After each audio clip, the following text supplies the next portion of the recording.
O jantar eu atravessei o corredor e desci a escada pensando no relato de Emmeline. Mas, por mais que eu revirasse o evento em minha mente, chegava sempre à mesma conclusão. Alguma coisa estava errada. Alfred nunca tinha sido desajeitado antes. Entretanto, o episódio não podia ser uma invenção. Que motivo Emmeline teria para inventar uma coisa dessas? Não, aquilo devia mesmo ter acontecido, e o motivo devia ser o que Una tinha dito. Um acidente, um momento de distração quando o sol bateu na vidraça, um espasmo no pulso, a bandeja que escorregou. Ninguém estava livre de uma coisa dessas, especialmente, como Una observou, alguém que tinha passado alguns anos longe e que estava sem prática. Mas, embora eu quisesse acreditar nessa explicação, não conseguia. Pois, num cantinho da minha mente, um conjunto de incidentes, não, nem chegava a isso traço, um conjunto de observações esparsas estava se formando. Conclusões equivocadas relativas e perguntas bem-intencionadas sobre sua saúde, reações exageradas a qualquer crítica, uma cara fechada onde antes ele teria rido. Na realidade, uma espécie de irritabilidade confusa em tudo o que fazia. Para dizer a verdade, eu tinha percebido isso, desde a noite em que ele chegou. Nós tínhamos planejado uma festinha, a Sra. Townsend tinha preparado uma ceia especial e o Sr. Hamilton recebera permissão para abrir uma garrafa do vinho do patrão. Nós tínhamos passado grande parte da tarde arrumando a mesa na sala dos empregados, rindo enquanto arrumávamos tudo do jeito que Alfred gostava. Estávamos um tanto bêbados, eu acho, de felicidade, aquela noite, e ninguém mais do que eu. Quando chegou a hora esperada, nós nos posicionamos numa atitude de falsa naturalidade. Trocávamos olhares de expectativa enquanto esperávamos, prestando atenção nos ruídos do lado de fora. Finalmente, o rangido do cascalho, vozes, uma porta de carro sendo fechada. Passos se aproximando. O Sr. Hamilton se levantou, ajeitou o paletó e ficou parado ao lado da porta. Um momento de expectativa silenciosa enquanto esperávamos a batida de Alfred na porta, e então a porta se abriu e ele apareceu. Não foi nada dramático, Alfred não se entusiasmou nem se assustou. Ele deixou que eu pegasse seu chapéu e então ficou parado, sem jeito, na porta, como se estivesse com medo de entrar. Abriu um sorriso forçado. A Sra. Townsend o abraçou, arrastando-o para dentro, como se ele fosse um rolo resistente de carpete. Ela o conduziu até o lugar de honra, à direita do Sr. Hamilton, e nós falamos todos ao mesmo tempo, rindo, relatando eventos dos últimos 2 anos. Todos, exceto Alfred. Ele se esforçou. Balançava a cabeça, respondia às perguntas, conseguiu até sorrir algumas vezes. Mas eram reações de um estranho, de um dos belgas de La Violette, tentando agradar uma plateia que estava determinada a deixá-los à vontade. Eu não fui a única a notar. Vi o tremor das sobrancelhas do Sr. Hamilton, a expressão preocupada de Nancy. Mas nós nunca falamos sobre isso, nunca tocamos no assunto, exceto no dia em que os Luxton vieram jantar, no dia em que a Srta. Starling expressou suas opiniões indesejadas. Aquela noite as outras observações que eu tinha feito desde a sua chegada tinham ficado adormecidas. Nós todos preferimos fazer vista grossa e nos tornamos cúmplices num pacto silencioso de não notar que as coisas tinham mudado. Os tempos tinham mudado e Alfred tinha mudado. Na ausência de uma anfitriã adequada, Ana, um tanto a contragosto, fui obrigada a definir os lugares na mesa. Ela rabiscou um mapa num pedaço de papel pautado que tinha sido arrancado de um caderno. Os próprios cartões eram muito simples, preto e branco com o brasão dos Ashbury gravado no canto superior esquerdo. Eles não tinham a elegância dos cartões de Lady Ashbury, mas cumpririam o objetivo, combinando com a mesa relativamente austera que o Sr. Frederick preferia. Na verdade, para a tristeza do Sr. Hamilton, o Sr. Frederick tinha escolhido jantar em família, em vez de jantar no estilo formal à la russa a que estávamos acostumados, e ele próprio iria trinchar o fazão. Embora a Sra. Townsend tenha ficado horrorizada, Nancy, depois de ter passado tanto tempo fora da casa, aprovou a escolha, observando que a decisão do patrão tinha sido, com certeza, calculada para agradar aos convidados americanos. Não me cabia dizer nada, mas eu preferia aquela maneira mais moderna de arrumar a mesa. Sem um enorme centro de mesa que parecia uma árvore, cheio de bandejas de doces e frutas em arranjos elaborados, a mesa tinha uma simplicidade elegante que me agradava. O branco da toalha engomada, a prata do faqueiro e o brilho das taças e dos copos. Olhei mais de perto. A impressão de um polegar manchava a borda da taça de champanhe do Sr. Frederick. Eu soprei, sobremarquei e a esfreguei rapidamente com a ponta do meu avental. Eu estava tão atenta ao que estava fazendo que dei um pulo quando a porta da sala abriu de repente. Alfred, eu disse. Você me deu um susto. Quase deixei cair a taça. Você não devia estar tocando nelas, Alfred disse, com uma ruga na testa. As taças estão sob minha responsabilidade. Tinha uma mancha, eu disse. Você sabe como o Sr. Hamilton é. Ele teria arrancado suas tripas para usar como ligas. E o Sr. Hamilton de ligas é algo que espero não ver nunca. A minha tentativa de humor fracassou completamente. Em algum lugar nas trincheiras da França a gargalhada de Alfred tinha morrido, ele agora só conseguia fazer caretas. Eu ia limpá-las mais tarde. Bem, agora você não vai mais precisar. Você não precisa ficar fazendo isso, ele disse num tom de voz calculado. Fazendo o quê? Checando o meu trabalho. Seguindo-me como se fosse uma sombra. Eu não estou seguindo você. Só estava dispondo os cartões de marcação e vi uma impressão digital. E eu disse que ia fazer isso mais tarde. Está bem, eu disse calmamente, pondo a taça no lugar. Vou colocar de volta. Alfred resmungou alguma coisa e tirou um pano do bolso. Eu ajeitei os cartões, embora já estivessem no lugar, e fingi que não estava olhando para ele. Os ombros dele estavam curvados, o direito tão duro que seu corpo estava virado para o outro lado. Era um sinal de que queria ficar sozinho, mas o maldito sino das boas intenções soava alto em meus ouvidos. Talvez, se conseguisse saber o que o estava incomodando, pudesse ajudá-lo. Quem, melhor do que eu? Pois, sem dúvida, eu não tinha imaginado a proximidade que havia crescido entre nós enquanto ele estava ausente. Eu sabia que não, ele deixara isto claro em suas cartas. Eu limpei a garganta para falar e disse baixinho, eu sei o que aconteceu ontem. Ele não deu sinal algum de ter ouvido. Continuou atento à taça que estava limpando. Um pouco mais alto, eu sei o que aconteceu, ontem. Na sala de visitas. Ele parou, com a taça na mão. Ficou imóvel. As palavras ofensivas pairaram como neblina entre nós e eu tive um desejo súbito de retirar o que tinha dito. A voz dele era mortalmente calma. O Sr. Tazinha andou contando mentiras, não foi? Não, aposto que ela deu boas risadas. Não, eu disse depressa. Não foi assim. Ela estava preocupada com você. Eu engoli, em seco e ousei dizer, eu estou preocupada com você. Ele ergueu a cabeça abruptamente, olhando por baixo da mecha de cabelo que a esfregação tinha deslocado. Sua boca estava marcada por vincos de raiva. Preocupada comigo? Seu tom estranho, esganiçado, me deixou desconfiada, mas eu queria esclarecer as coisas. É que você não costuma deixar cair a bandeja, e como não disse nada. Achei que você podia ter ficado com medo do Sr. Hamilton descobrir. Mas ele não ia ficar zangado, Alfred. Eu tenho certeza. Todo mundo erra de vez em quando. Ele olhou para mim, e por um momento achei que ele ia rir. Mas, em vez disso, suas feições se contorceram numa careta de desprezo. Garota tola. Você acha que eu estou ligando porque uns bolos caíram no chão? Alfred, você acha que eu não sei cumprir a minha obrigação? Depois de ter estado onde estive. Eu não disse isso, mas é o que está pensando, não é? Eu sinto vocês todos olhando para mim, me vigiando, esperando que eu cometa um erro. Bem, vocês podem parar de se preocupar. Não há nada errado comigo, está ouvindo? Nada. Meus olhos estavam ardendo, seu tom amargo fez minha pele ficar arrepiada. Eu murmurei, eu só queria ajudar, ajudar? Ele riu com amargura. E o que faz você pensar que pode me ajudar? Ora, Alfred, eu disse, insegura, sem saber o que ele estava querendo dizer. Você e eu. Nós. É como você disse. Nas suas cartas, esqueça o que eu disse. Mas Alfred, fique longe de mim, Grace, ele disse friamente, voltando a olhar para as taças. Nunca pedi a sua ajuda. Não preciso dela. Nem a quero. Anda, sai daqui e me deixe trabalhar.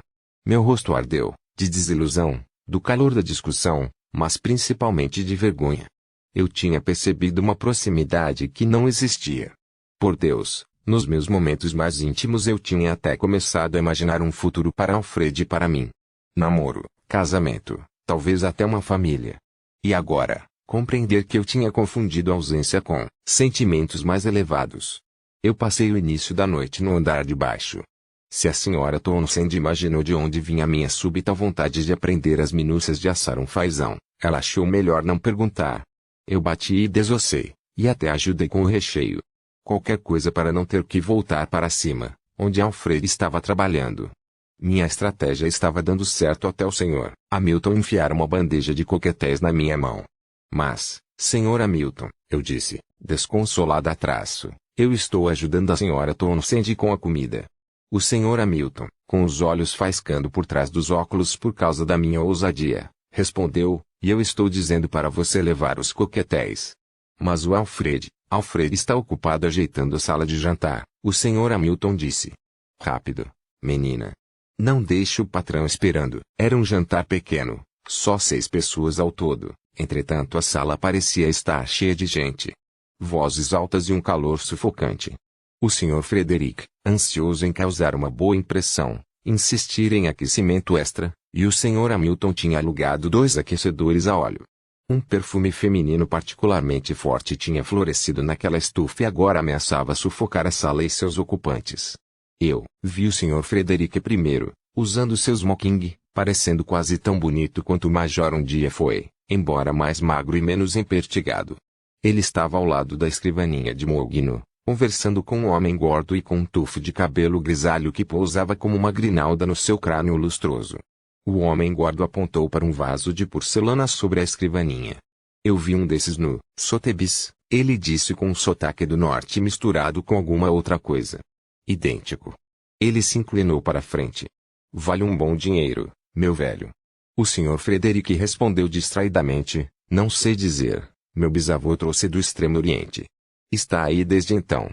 Está ouvindo, Stella? Simeon Luxton disse para a mulher, que estava sentada no sofá, do outro lado da sala, entre Emmeline e Anna.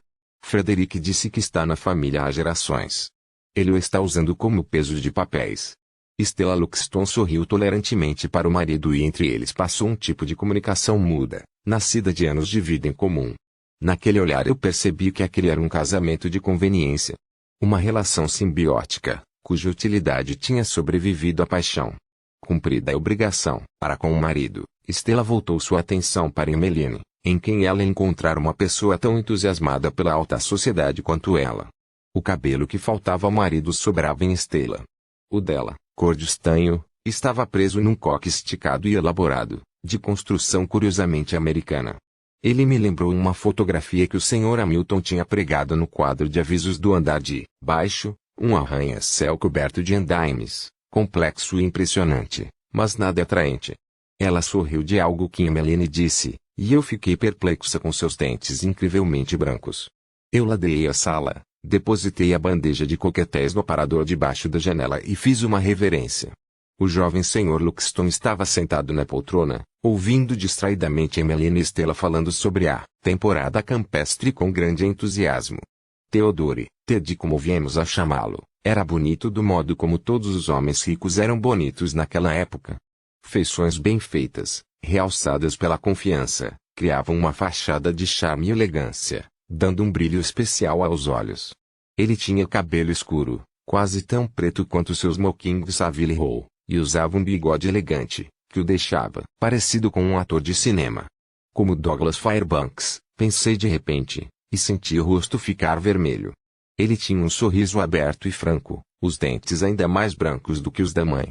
Devia ser alguma coisa na água americana, concluí, porque os dentes deles eram brancos como o colar de pérolas de Anna, que ela usava por cima da corrente de ouro com o medalhão. Quando Stella iniciou uma descrição detalhada do baile mais recente de Lady Belmont, num sotaque metálico que eu nunca tinha ouvido antes, o olhar de Teddy começou a divagar pela sala. Notando a falta de ocupação do convidado, o Sr. Frederick fez um sinal tenso para Anna, que limpou a garganta e disse, desanimada, sua travessia foi agradável. Muito agradável, ele disse, com um sorriso simpático. Embora mamãe e papai pensem de outra forma. Nenhum deles gosta do mar.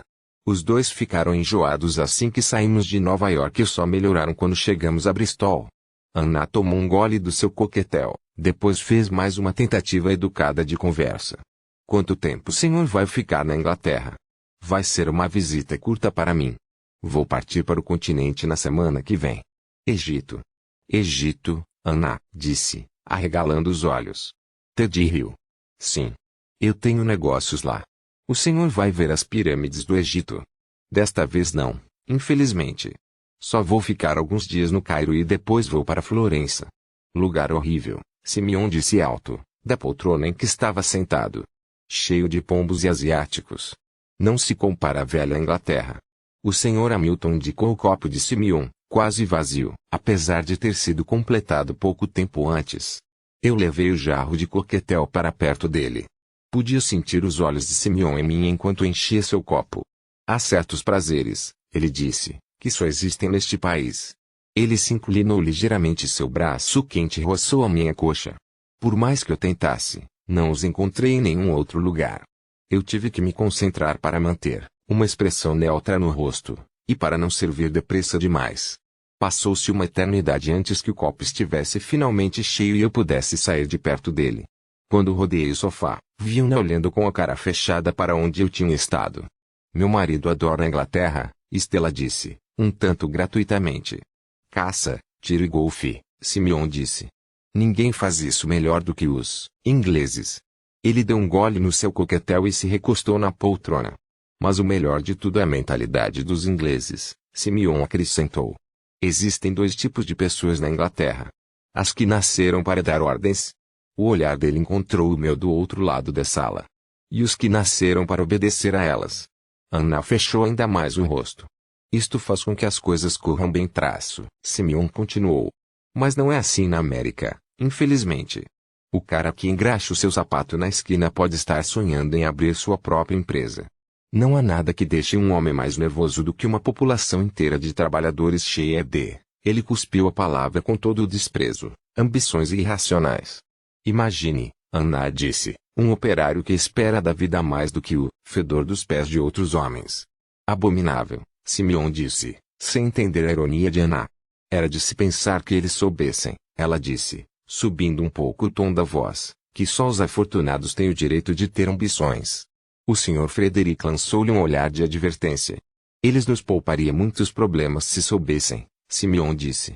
Basta olhar para os bolcheviques para ver como essas pessoas podem ser perigosas quando começam a ter ideias que não combinam com sua posição. Um homem não deve tentar melhorar de vida? Ana perguntou. O Sr. Luxton mais jovem, Ted, continuou olhando para Ana, com um leve sorriso nos lábios. Ah, papai aprova o desenvolvimento pessoal, não é, papai? Quando eu era pequeno, só ouvia isso. O meu avô saiu das minas graças à sua determinação, Simeon disse. Veja agora a família Luxton. Uma transformação admirável. Ana sorriu. Só que não é para ser empreendida por todo mundo, Sr. Luxton. Isso mesmo, ele disse. Isso mesmo. O Sr. Frederick, louco para abandonar este tema perigoso, limpou impacientemente a garganta e olhou para o Sr. Hamilton. O Sr. Hamilton assinou de leve e se inclinou para Ana. O jantar está servido, senhorita. Ele olhou para mim e fez sinal para eu voltar para baixo. Bem, Ana disse, enquanto eu saía da sala discretamente. Vamos jantar? O peixe seguiu-se à sopa de ervilhas, o fazão veio em seguida ao peixe e tudo estava indo bem.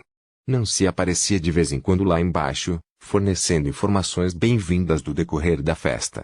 Embora trabalhando numa velocidade fantástica, a Sra. Townsend nunca estava ocupada demais para uma atualização do desempenho de Ana como anfitriã.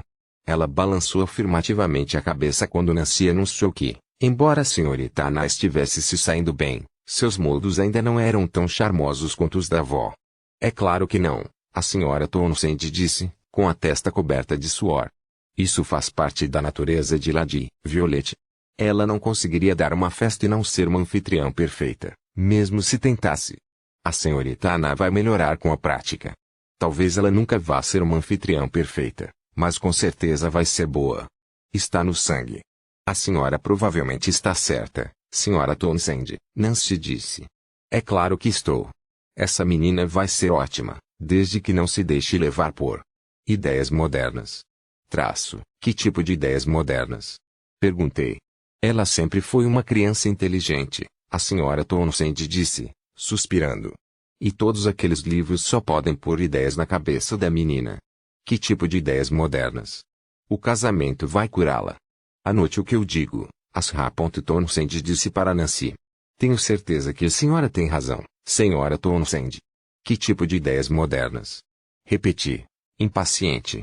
Há certas mocinhas que não sabem o que querem até encontrar um marido adequado, a senhora Townsend disse. Eu não pude mais aguentar. A senhorita Anna não vai se casar, eu disse. Nunca. Eu a ouvi dizer isso. Ela vai viajar pelo mundo e viver uma vida de aventuras. Nancy engasgou e a senhora Townsend arregalou os olhos para mim. O que é que você está dizendo, sua boba? A senhora Townsend disse, pondo a mão com firmeza na minha testa. Você enlouqueceu, para dizer uma bobagem dessas. Está parecendo a Katy. É claro que a senhorita Anna vai se casar. Este é o desejo de toda debutante, casar-se depressa e muito bem. E mais ainda, ela tem este dever, agora que o pobre patrãozinho Davi, Nancy, o senhor Hamilton disse, descendo as escadas correndo. Onde está o champanhe? Está comigo, senhor Hamilton. A voz de Katy precedeu seu corpo. Ela saiu do frigorífico, com as garrafas enfiadas debaixo dos braços, sorrindo satisfeita. As outras estavam ocupadas demais discutindo, mas eu fui buscar. Bem, depressa, menina, o senhor Hamilton disse. Os convidados do patrão vão ficar com sede. Ele se virou para a cozinha e olhou de cara feia.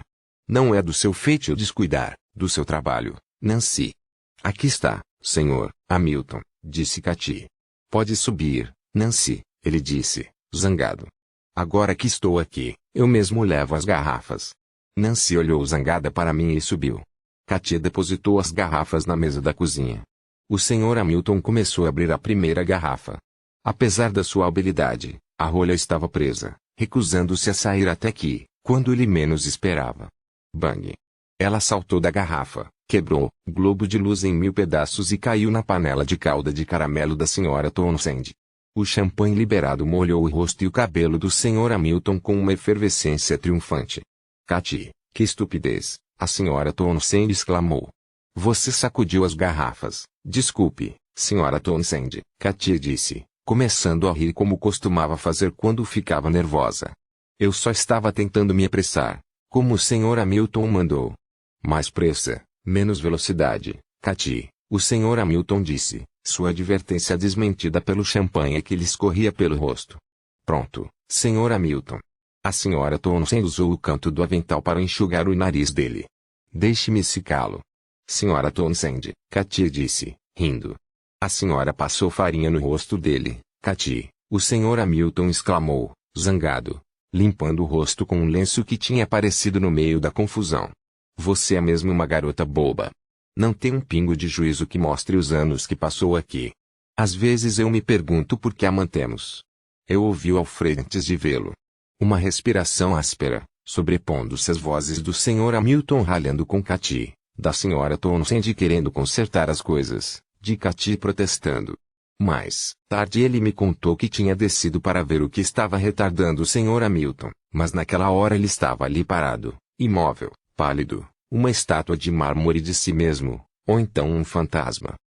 Quando meus olhos se encontraram com os dele, um feitiço foi quebrado e ele deu meia volta e desapareceu no corredor, seus passos ecoando nas pedras, saindo pela porta e desaparecendo na escuridão. Todo mundo ficou olhando, em silêncio. O senhor Hamilton fez um movimento como se fosse segui-lo, mas seu dever era para com o patrão. Ele limpou o rosto com o lenço e se virou para nós, com os lábios apertados numa expressão de resignação. Grace, ele disse, quando eu me preparava para ir atrás do Alfred. Ponha o seu avental de festa. Preciso de você lá em cima. Na sala de jantar, tomei meu lugar entre o aparador e a cadeira Luís XIV. Na parede em frente, Nancy ergueu as sobrancelhas. Sem poder contar o que tinha acontecido no andar de baixo, sem saber como explicar, ergui ligeiramente os ombros e desviei os olhos. Fiquei imaginando onde estaria Alfred e se algum dia ele voltaria ao normal. Eles estavam acabando de comer o fazão e o ar vibrava com o som de talheres sobre fina porcelana. Bem, Estela disse isto estava, uma pausa ligeira, simplesmente delicioso. Ela abriu um vale entre os montinhos de restos de fazão e descansou os talheres. Deixou marcas de beijos cor de cereja no guardanapo de linho branco que eu ia ter que esfregar mais tarde. Depois sorriu para o Sr. Frederick. Deve ser difícil com a escassez. Nancy ergueu as sobrancelhas. Era inconcebível um convidado fazer comentários a respeito da comida. Nós íamos ter que tomar cuidado quando fôssemos relatar o fato à Sra. Townsend. O Sr. Frederick, tão estarrecido quanto nós, fez um discurso sem graça sobre o talento sem paralelos da Sra. Townsend como cozinheira de comida racionada, e Stella aproveitou a ocasião para examinar a sala. Seu olhar pousou primeiro nas cornijas de gesso que ligavam a parede ao teto, depois deslizou para o friso e lia um morris no rodapé, antes de descansar, finalmente, no brasão dos Ashbury, preso na parede. O tempo todo, sua língua trabalhava metodicamente dentro da boca, tentando tirar um resto teimoso e desagradável de comida de entre seus dentes cintilantes. Bate-papo social não era o forte do Sr. Frederick, e sua narração se transformou numa ilha isolada de conversa da qual ele não conseguia escapar. Ele começou a divagar. Percorreu a mesa com os olhos, mas Stella, Simeon, Ted e Emmeline estavam ocupados com outra coisa. Finalmente, ele encontrou uma aliada em Anna. Eles trocaram um olhar, e enquanto ele deixava morrer sua descrição sem sentido dos bolinhos sem manteiga da Sra. Townsend, ela limpou a garganta. A senhora mencionou uma filha, Sra. Luxton, Anna disse. Ela não veio nesta viagem. Não, Stella disse depressa, voltando a prestar atenção nos seus companheiros de mesa. Ela não veio. Simeon ergueu os olhos do seu fazão e grunhiu. Deborah não tem viajado conosco ultimamente, ele disse. Ela tem compromissos em casa. Compromissos de trabalho, ele acrescentou com um jeito agressivo. Anna teve o seu interesse despertado. Ela trabalha. Algo a ver com publicações. Simeon engoliu uma garfada de fazão. Não sei os detalhes. Deborah é a colunista de moda do Women's Style, Stella disse. Ela escreve um pequeno artigo por mês. Ridículo. O corpo de Simeon balançou, e ele conteve um soluço antes de se tornar um arroto. Uma bobagem sobre sapatos e vestidos e outras extravagâncias. Ora, papai, Ted disse, com um sorriso. A coluna de Deb é muito popular. Ela tem influenciado o modo de vestir das damas da sociedade de Nova York. Bobagem. Você tem sorte de suas filhas não o fazerem passar por essas coisas, Frederick. Simeon afastou o prato sujo de molho. Trabalho, realmente. As moças inglesas são mais sensatas. Era a oportunidade perfeita, e Anna sabia disso. Eu prendi a respiração, imaginando se o seu desejo de aventura ia falar mais alto. Torcendo para isso não acontecer. Para ela atender o pedido de Emmeline e ficar em Riverton. Com Alfred daquele jeito, eu não conseguia suportar a ideia de que Anna também pudesse desaparecer. Ela e Emmeline tinham trocado um olhar, e, antes que Anna tivesse chance de falar, naquela voz límpida e musical que as moças eram incentivadas a cultivar, Emmeline disse depressa, eu com certeza jamais faria isso. Trabalhar não é muito respeitável, é, papai? Eu preferia arrancar o coração do peito a ver uma das minhas filhas trabalhando, o Sr. Frederick disse com naturalidade. Anna apertou os lábios. Isso quase me partiu o coração, Simeon disse. Ele olhou para Emmeline. Se ao menos a minha Deborah tivesse a sua sensatez. Emmeline sorriu, seu rosto brilhando com uma maturidade precoce que eu quase fiquei envergonhada de ver. Ora, Simeon, Stella interveio. Você sabe que Deborah não teria aceitado o emprego se você não tivesse permitido. Ela sorriu. Ele nunca conseguiu dizer não a ela. Simeon resmungou, mas não negou. Mamãe tem razão, papai, Ted disse. Trabalhar está na moda entre os jovens da alta sociedade de Nova York. Deborah é jovem e ainda não está casada. Ela vai sossegar quando chegar a hora. Eu sempre preferi correção à inteligência, Simeon disse. Mas a sociedade moderna está assim. Todos querem ser considerados inteligentes. A culpa é da guerra.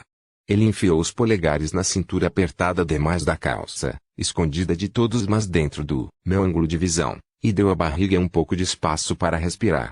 Meu único consolo é que ela ganha um bom dinheiro. Ao pensar no seu tópico favorito, ele se animou um pouco.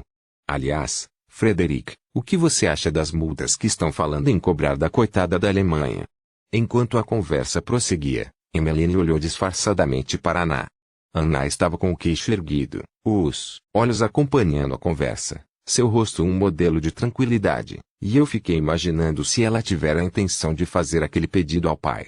Talvez o apelo que Emmeline fizera mais cedo a tivesse feito mudar de ideia. Talvez eu tenha imaginado que seu leve estremecimento fosse pela perda daquela oportunidade, que desapareceu como um sopro de brisa pela chaminé. Dá uma certa pena dos alemães, Simeon disse. Há muito o que se admirar naquele povo. São excelentes empregados, não acha, Frederick?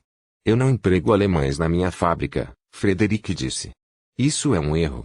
Você não vai encontrar raça mais trabalhadora. Mal-humorados, é verdade, mas meticulosos. Estou muito satisfeito com os meus homens daqui. O seu nacionalismo é admirável, Frederick. Mas não às custas do seu negócio, eu imagino. Meu filho foi morto por uma bala alemã, o Sr. Frederick disse, com a mão aberta, tensa, sobre a mesa. A observação foi como um vácuo que sugou toda a cordialidade. O Sr. Hamilton me lançou um olhar e fez um sinal para que eu e Nancy começássemos a recolher os pratos para distrair a atenção.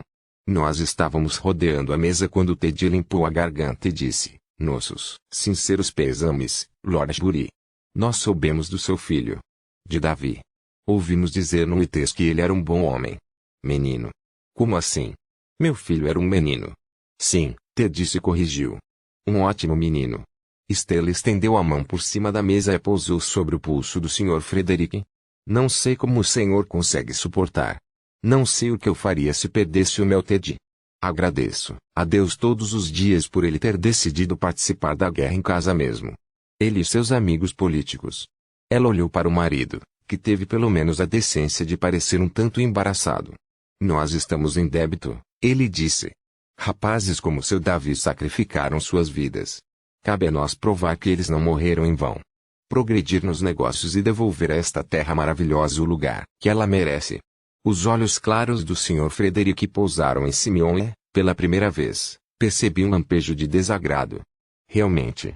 Eu coloquei os pratos no elevador e puxei a corda para mandá-los para baixo. Depois me debrucei no buraco, prestando atenção para ver se ouvia a voz de Alfred lá embaixo. Esperando que já tivesse voltado de onde quer que tivesse ido com tanta pressa. Pela abertura, veio o ruído distante dos pratos sendo retirados, a voz de Katia e a reprimenda da Sra. Townsend. Finalmente, com um puxão, as cordas começaram a se mover e o elevador voltou, carregado de frutas, manjar e calda de caramelo, sem rolha. Hoje em dia, os negócios exigem economia de escala, Simeon disse, autoritariamente. Quanto mais você produz, mais tem dinheiro para produzir. O Sr. Frederick concordou. Eu tenho ótimos operários. São homens excelentes. Se treinarmos os outros, perda de tempo. Perda de dinheiro. Simeon bateu na mesa com uma veemência que me fez dar um pulo, quase derramando a calda de caramelo que estava despejando em seu prato. Mecanização. Este é o futuro. Linhas de montagem. Simeon piscou um olho. Acelerar os homens vagarosos, frear-os, apressados.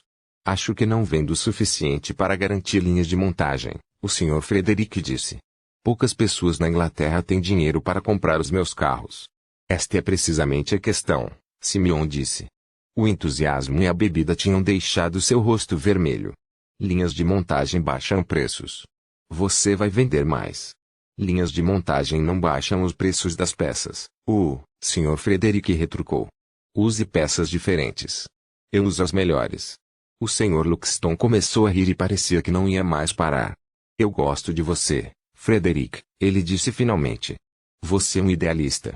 Um perfeccionista. Ele falou esta última palavra com a satisfação de um estrangeiro que conseguira recordar uma palavra pouco familiar. Mas, Frederick, ele se inclinou para a frente. Sério, com os cotovelos na mesa, e apontou o dedo gordo para o anfitrião traço. Você quer fazer carros ou quer fazer dinheiro? O Sr. Frederick piscou os olhos, espantado. Não sei se, acho que meu pai está sugerindo que o senhor tem uma escolha. Ted interveio calmamente. Até então ele estava acompanhando a conversa com um interesse reservado, mas nesse momento ele disse, quase se justificando, existem dois mercados para os seus automóveis. Um pequeno grupo que pode comprar o que há de melhor, ou o mercado efervescente de consumidores de classe média. Simeon interrompeu. A fábrica é sua, a decisão é sua. Mas, do ponto de vista de um banqueiro, ele se inclinou para a frente, desabotou um botão do smoking, respirou satisfeito. Eu sei que mercado eu estaria mirando. Ah, classe média, o Sr. Frederick disse, franzindo ligeiramente a testa, como se tivesse percebido pela primeira vez que este grupo existia fora das doutrinas da teoria social. A classe média, confirmou Simeon. Ela está crescendo e não está sendo aproveitada. Se não acharmos meios de tirar o dinheiro deles, eles vão achar meios de tirar o nosso. Ele sacudiu a cabeça. Como se os trabalhadores já não fossem problema suficiente. Frederick franziu a testa, inseguro. Sindicatos, Simeon disse, com uma careta. Assassinos de empresas. Eles não vão sossegar enquanto não tiverem se apoderado dos meios de produção e expulsado homens como você. Papai aponta um quadro exagerado, Ted disse, com um sorriso tímido. Eu dou nome às coisas, retorquiu Simeon. E você? Frederick disse para Ted. Você não vê os sindicatos como uma ameaça? Acho que eles podem ser acomodados. Bobagem. Simeon tomou um gole de vinho. Ted é um moderado. Papai, por favor, eu sou um membro do Partido Conservador. Com ideias esquisitas. Simplesmente proponho que todos os lados sejam ouvidos. Ele vai aprender com o tempo, Simeon disse, sacudindo a cabeça para o Sr. Frederick. Quando aqueles que ele é tolo bastante para alimentar morderem sua mão. Ele largou o copo e prosseguiu com o discurso. Eu acho que você não percebe o quanto está vulnerável, Frederick. Se acontecer algum imprevisto. Eu estava falando com Ford outro dia, Henry Ford. Ele parou, não sei se por motivos éticos ou oratórios, e fez sinal para eu levar um cinzeiro para ele. Vamos apenas dizer que, neste clima econômico, você precisa desviar o seu negócio para caminhos mais lucrativos. E depressa. Seus olhos faiscaram. Se as coisas forem para o lado da Rússia, e existem certos indícios, só uma margem saudável de lucro irá deixá-lo bem com seu banqueiro. Por mais simpático que ele possa ser, o saldo não pode estar no vermelho. Ele tirou um charuto da caixa de prata que o Sr. Hamilton ofereceu. E você precisa se proteger, não é? Você e suas lindas filhas. Se não tomar conta delas, quem vai tomar? Ele sorriu para Anna e Meline, depois acrescentou, sem mencionar esta casa imponente. Há quanto tempo você disse que ela está na família? Eu não disse, o Sr. Frederick respondeu, e se sua voz revelava um traço de preocupação, ele se apressou em apagá-lo. 300 anos. Bem, Stella disse docemente traço. Não é fantástico? Eu adoro a história da Inglaterra. Suas famílias antigas são tão fascinantes. Um dos meus passatempos favoritos é ler sobre isso. Simeon suspirou com impaciência, louco para voltar aos negócios. Stella, com a prática de muitos anos de casamento, aproveitou a deixa. Acho que nós, garotas, podemos ir para a sala de visitas enquanto os homens continuam a conversar, ela disse. Vocês podem me contar a história da linhagem dos Ashbury. Anna fez um ar educado de concordância, mas eu notei a sua impaciência. Ela estava dividida entre a vontade de ficar e ouvir mais e o seu dever de anfitriã de levar as damas para a sala de visitas e aguardar os homens. Sim, ela disse traço, é claro. Embora não haja muito que possamos dizer que a senhora não encontre em Debret. Os homens se levantaram. Simeon tomou a mão de Anna, enquanto Frederica acompanhava Stella. Simeon reparou na silhueta jovem de Anna, sem conseguir disfarçar sua admiração grosseira. Ele beijou-lhe a mão com lábios úmidos. Ela conseguiu disfarçar o nojo. Ela seguiu atrás de Emmeline e Stella e, ao se aproximar da porta, nossos olhos se encontraram. Na mesma hora, sua fachada de adulta desapareceu e ela me deu a língua e revirou os olhos, antes de sair da sala. Enquanto os homens retomavam seus lugares e voltavam a falar de negócios, o Sr. Hamilton se aproximou de mim. Você já pode ir, Grace, ele murmurou. Nancy e eu vamos terminar aqui. Ele olhou para mim. E vai procurar o Alfred. Não podemos permitir que um convidado do patrão olhe pela janela e veja um empregado perambulando lá fora. Parada na plataforma de pedra no topo da escada dos fundos, eu examinei a escuridão.